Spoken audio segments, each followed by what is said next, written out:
Welcome to another episode of the Crypto Marketing Show. My name is Ty Daniel Smith. With me is Kylie. And today we are discussing when you should pay for a press release. So when it comes to getting started with marketing, a lot of people kind of default to issuing a press release because it's just kind of something everyone knows about. It's a simple way of getting information distributed, but it's not necessarily the best option for all companies all the time. So we're going to talk about what types of companies should be paying for press releases, questions to ask before you pay to publish one, and who it makes sense for. So let's first start with what a press release is.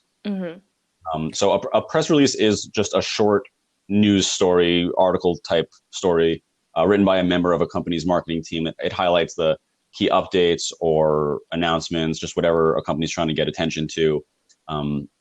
And it's typically written in a very kind of direct, no fluff type way, intended more for other reporters to write about, not necessarily the end consumer. Usually they're published on like a PR newswire type site that aggregates a bunch of press releases, or it could be issued on just published on like an industry specific niche kind of website, or included in a press kit that gets sent usually by email to a bunch of different publishers, hoping they'll write about it organically. So we're going to focus on paid press releases for this episode. So that's when a company actually pays a news site to publish the press release. So this is prevalent in every industry, whether you're in crypto, whether you're in cannabis, whether you're in sports equipment, it doesn't matter, software.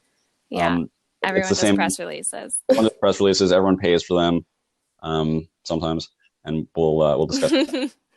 So let's talk about the benefits of paying for a press release. Yeah. So it gets your information published very quickly to places that people might actually see it. So if you have a press release, a lot of people will just kind of publish it to their own blog if they have one. But unless you have a lot of traffic on your site, people aren't going to see that unless they're like directly looking for it. So publishing it on a reputable news site means more people can find it organically. Yeah. It also allows you or your team to actually write the stories. You can control the messaging and communicate it exactly how you would in your brand's voice. Yeah, because especially if you're paying for a press release, a lot of times you can write it yourself, Yeah. or just give the writer of the source, all the information that you want, and they'll write it, and send it to you, and you can edit it how you want it. So you totally get to control the message. Yeah, and it's very time effective. The only time cost really is actually writing the press release if you're the one writing it and choosing where to publish it. Yeah. And then there's a money cost, but that is usually not so significant. So what types of companies should pay for press releases? So a paid PR is typically more of like a vanity strategy. It makes you look a little more credible. You can say I was featured in, XYZ magazine. They're very traditional press releases. And so if it's more of a traditional play, if when you're doing the investor route or whatever, you're having, someone who's a little bit more of the traditional business side, they're going to want to see the reputable news source publishing information about you because it makes you look more legitimate. Yeah, exactly. It's a credibility play. It lets you, say I've been featured in certain places. But if you're a company and you're relying on a paid press release as a good source of just traffic by itself, unless the place you're publishing it is Google indexed and the article is keyword optimized and the website is, a high authority, it's probably not going to drive a significant amount of traffic, in my experience. So before you pay to publish a press release somewhere, there's a couple questions that I think everyone should ask. And that's as follows. So the first question you have to ask is what the site's distribution is. So how many monthly readers does the site have? Assuming this is a website, not a magazine. Will it be shared on social media? If so, how many followers? Which channels? Is the article going to be shared in the publication's email newsletter? That's a pretty common thing. And a nice added value. And if so, how many people does that actually get delivered to? What is the open rate? What is the click-through rate? Those are all things you should make sure you have in front of you before you decide if you're going to go through with paying a place to publish your PR. Also ask if the PR is going to be indexed by Google. So by default, most websites will, all their content is going to be indexed by Google at some point. Google does it by default and just follows the links through the sites. Some sites go as far as no indexing certain categories of posts, and sometimes that's PRs. So if that's the case, the article's not going to come up on Google search, which could be a problem if you're trying to get organic traffic there.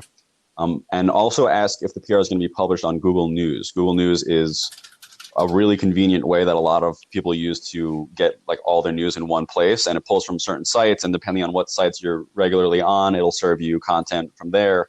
So if it's going to be published on Google News, that's definitely more valuable, because that's more organic traffic to this content. Also ask where on the website the PR is going to be visible. So it's common for people to put it in maybe the sidebar of a website, sponsored posts, sponsored PRs, everyone kind of calls it something different. Yeah. If it's on the homepage of a site that gets a lot of traffic, then there's a good chance that people will actually see it and click on it. Sometimes you can never find it. Yeah. I mean, it ruins it. It ruins the point of it a lot of the time. Right. But at the end of the day, though, too, people know it's a press release. People know what press releases are. Like, they serve a purpose. That's why it's not necessarily for everyone at the right time. Right. Yeah. And that's why some sites don't put it on their homepage or like make it super visible, because it's not meant for their everyday reader, Yeah. So. They want to get paid. They want to pay their bills. Exactly. Readers to be bogged down with sponsored content. Right. So another question to ask is, when the article does get published, is it going to include a do follow link or backlinks? So backlinks obviously help with SEO and building your site as a more reputable site. So Google will serve it more frequently. So built into that, you should find out what the domain rank is of the website. So it's 0 to 100. The higher it is, the more authority the site has, the more likely it is to be served organically on Google. So you can use a site called moz.com. They have a free tool to see the domain ranking of they might call it domain authority, but it's the same thing, of a website. So that's a helpful metric to know. Mm-hmm. Along that line, though, technically, according to Google's recent SEO guidelines that they issued, publishers aren't supposed to be paid to link to a site. It kind of like defeats the purpose of why Google uses that as a metric to serve content. Yeah. But it's kind of a gray area in the SEO world, but still it could help. It's just kind of your marketing strategy, how white hat you want to go. And just keep in mind that the risk is kind of on you and the publisher, which is why sometimes they have been marking up the prices as Google issued that announcement. Yeah, I mean, a part of that is like, if I'm paying for a press release, I would assume that you would backlink to me anyways because I'm paying. But on the other hand, like if you're not supposed to do that, like it is a gray area. So yeah, interesting. I had no idea that is technically not allowed. Yeah, I mean, it's always been kind of assumed that Google doesn't want you to do that. Google wants the best results to be served all the time, not necessarily the best marketing team to be served all the time. Right. So it makes sense, and no one was really surprised by it, but they actually formally announced it, which is kind of surprising because Google almost never formally announces what they're going to be looking for, because then everyone just builds a business around it. Mm-hmm. And they talk about it on podcasts like this. Yeah, there you go. So just to wrap this up, just to recap everything, if you're going to pay for a press release in hopes of it driving a ton of traffic to your site, you're going to be disappointed. If you're using a press release to distribute information or announcements and make it publicly available on a website that people actually could find and you could share on social media in a time-effective kind of way, then yeah, it probably makes sense and definitely helps build some brand credibility. If you're considering issuing a paid press release or have any other kind of marketing questions, definitely reach out to us. We're happy to help and provide our input. Mm-hmm. We have a new phone number set up now that you can actually text. So the number is 949-229-5650. We'll put that in the description. You can, text us whenever you want, ask us your questions, and we're happy to chat. And if you found this episode or this podcast valuable, just remember to leave us a positive rating, review us on Apple Podcasts. It goes a very long way in terms of helping us grow and get more people on. So that will be it for today, guys. Thank you for joining us, and we'll catch you next time. Bye.